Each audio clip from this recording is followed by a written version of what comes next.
সবাইকে আমার ছোট্ট রান্নাঘরে স্বাগতম। আজকে আমরা বানাবো হলো রঙিন পাটিসাপটা। তাই প্রথমে একটা পাত্রে নিয়ে নিব চাউলের আটা, তারপর এটার মধ্যে দিয়ে দেব হচ্ছে কিছুটা গরম পানি, দিয়ে এটা সুন্দর করে একটা ব্যাটার বানিয়ে নিতে হবে। তারপর দিয়ে দিলাম লবণ। দেখো আমি একটা সুন্দর একটা ব্যাটার বানিয়ে নিয়েছি।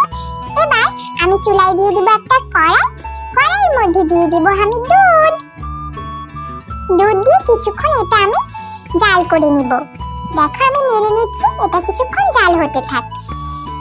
জাল হওয়ার পরে এটার মধ্যে দিয়ে দিব হচ্ছে আমি কিছুটা ময়দা গুলিয়ে রেখেছিলাম, সেই ময়দাটা। তারপর দিয়ে দিলাম চিনি, দিয়ে এটা এবার নাড়তে হবে।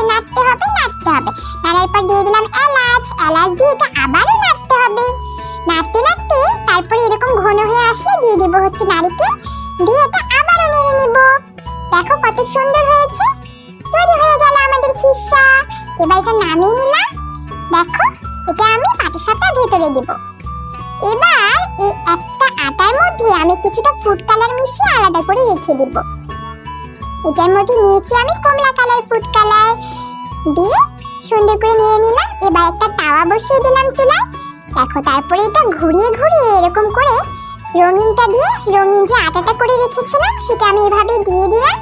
তারপরে আমি এটার উপরে দিয়ে দেব হচ্ছে সেই চাউলের গুঁড়িটা, চাউলের আটা যে গুলে রেখেছিলাম সেটা আমি দিয়ে দিলাম। এই তো দিয়ে এভাবে ঘুরিয়ে নিব, সুন্দর করে ঘুরিয়ে নিলাম, রেখে দিলাম।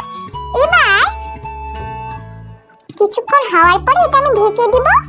ঢেকে দেওয়ার পরে যখন হয়ে আসবে প্রায়, তখন আমি ঢাকনাটা খুলে এটার মধ্যে আমি যে খিসাটা বানিয়ে রেখেছিলাম পুরটা দুধের, সেটাকে আমরা খিসা বলি। তোমরা কি বলো আমি জানি না, আমরা তো খিসা বলি। তো দেখো আমি এটা ভিতরে দিয়ে দিলাম, দিয়ে এটা এবার আমি পাটিসাপটার মতো করে মুড়িয়ে নিব। এই তো দেখো কত সুন্দর দেখাচ্ছে, তাই না? এবার এটা আমি পাটিসাপটার মতো করে সুন্দর করে মুড়িয়ে নেব। এই তো একটা দিলাম, এবার আরেকটা দিব। এই তো হয়ে গেছে আমার পাটিসাপটা। এবার এটা আমি উঠিয়ে নিলাম।